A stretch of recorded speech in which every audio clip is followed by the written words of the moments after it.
Good morning. Today we are leveling up our trig equations. So exactly what we did yesterday, but we're leveling them up just a little bit. And so today I have a warm-up for you. And so if you would pause the video here and write these questions down, give you a second to solve them with your unit circle, and then you can come back and check your answers. So pause it now.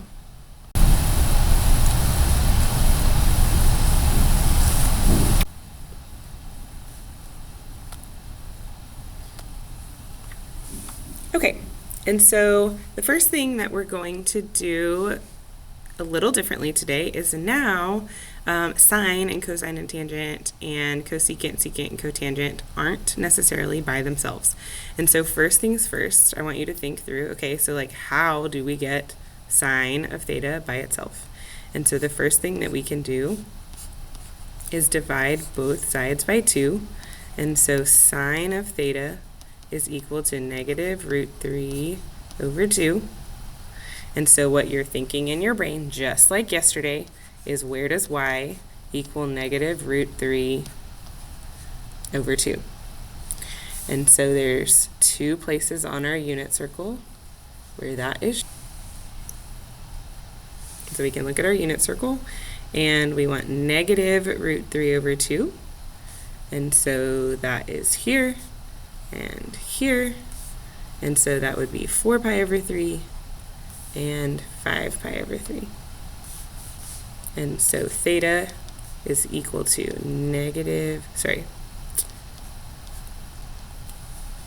so theta is equal to 4 pi over 3 and 5 pi over 3.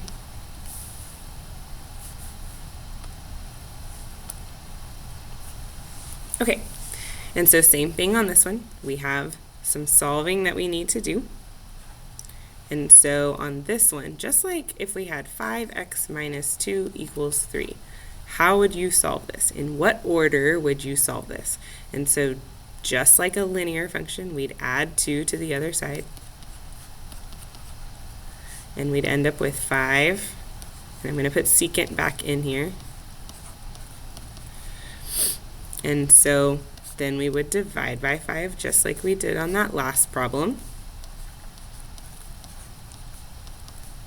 And so secant of theta is equal to 1.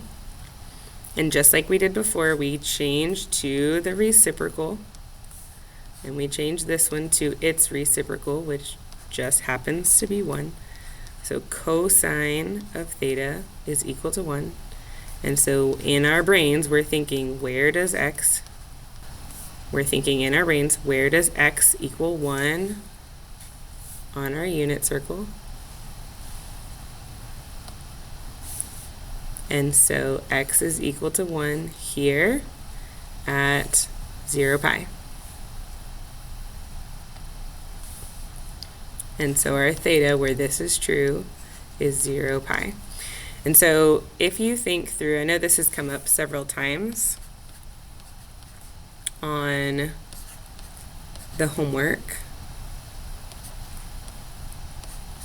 but the one that is included, so like less than or equal to 0 pi, 2 pi is just less than, so there's no equal to part here, it's just less than. And so the only answer that we're going to include here is 0 or 0 pi. Okay. Our next question has a squared, and so just like we would solve this equation, I can square root both sides, and remember when I square root both sides, I end up with a positive answer and a negative answer, and so the same thing is going to be true for us here today. So I'm going to divide by 4, and so cosine squared of theta is equal to 2 over 4. Now you could simplify this, but I'm going to leave it unsimplified, and I'll show you what both situations look like. So we have square root, and then the nice thing about fractions is I can square root both the top and the bottom separately, and then simplify the part that I have happening here. So the square root of 2 does not simplify, but the square root of 4 does simplify. And remember, it needs to be plus and minus. And so the square root of 2 over 2, like the nice thing about this is it has to be something on your unit circle. So if you're getting something that is not on your unit circle, then you know something has gone wrong somewhere. And so if we go to our unit circle and think through where x equals positive or negative root 2 over 2. And so if we go to our unit circle,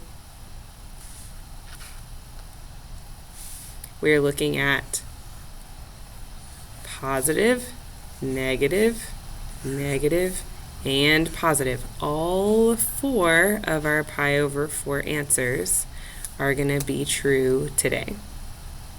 So all 4 of our answers. So theta is going to equal pi over 4, 3 pi over 4, 5 pi over 4, and 7 pi over 4. All 4 answers are true because of this positive and negative situation happening here.